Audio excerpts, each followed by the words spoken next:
ഇന്ന് നമ്മൾ വന്നിട്ടുള്ളത് സ്പ്ലെൻഡറിന്റെ വണ്ടിയുടെ ഫ്രണ്ട് ഭാഗം സെറ്റ് ചെയ്യാനായിട്ടുള്ള ഓൾട്ടർ ചെയ്യാനുള്ള എല്ലാ ഐറ്റംസുമായിട്ട് നമ്മൾ ഇന്ന് വന്നിട്ടുള്ളത്.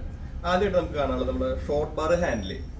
അതിപ്പോൾ നമ്മളതിൽ പ്ലേറ്റിംഗ് ടൈപ്പ് വരുന്നുണ്ട്, അതുപോലെ തന്നെ ബ്ലാക്കിൽ വരുന്നുണ്ട്, പിന്നെ കളേഴ്സ് ആയിട്ട് റെഡ്, വൈറ്റ് അങ്ങനെ കളേഴ്സ് വരുന്നുണ്ട്. ഇതെല്ലാം നമ്മുടെ അടുത്ത് ഇപ്പോൾ സ്റ്റോക്ക് ഉണ്ട്. പിന്നെ നെക്സ്റ്റ് സെറ്റ് ചെയ്യാനുള്ളത് സാധാരണ ചെയ്യാറുള്ളത് ട്വിസ്റ്ററിന്റെ ഫ്രണ്ട് മഡ്ഗാർഡ് നമ്മൾ സ്പ്ലെൻഡറിന് സെറ്റ് ചെയ്യാറുണ്ട്. ആ സ്പ്ലെൻഡറിന്റെ ട്വിസ്റ്ററിന് സെറ്റ് ചെയ്യാനുള്ള മഡ്ഗാർഡാണിത്. അത് നമ്മുടെ അടുത്ത് കടയിൽ ഇപ്പോൾ സ്റ്റോക്ക് അവൈലബിൾ ആണ്. അതുപോലെ തന്നെ സ്ക്വയർ മെഴേഴ്സ്, അത് ഓട്ടോബേഡ് ബ്രാൻഡിന്റെയാണ്.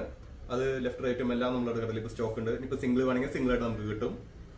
അതുപോലെ തന്നെ ഹെഡ്ലൈറ്റുകൾ, അതായത് നമ്മുടെ പഴയ old model your own type flat headlight, അത് നമ്മുടെ കടയിൽ ഇപ്പോൾ സ്റ്റോക്ക് അവൈലബിൾ ആണ്. അതുപോലെ തന്നെ LED ഹെഡ്ലൈറ്റുകളുണ്ടല്ലോ, അതിപ്പോൾ നമ്മൾ HJG ബ്രാൻഡിലും വരുന്നുണ്ട്. അതുപോലെ നോർമൽ ടൈപ്പും നമ്മുടെ കടയിൽ ഇപ്പോൾ സ്റ്റോക്ക് ഉണ്ട്. പിന്നെ നമ്മൾ ഫ്രണ്ട് ഹൈറ്റ് കൂട്ടാനായിട്ട് ഉപയോഗിക്കുന്ന ഹൈറ്റ് നെറ്റുകൾ, ഇത് പല സൈസിലും വരുന്നുണ്ട്.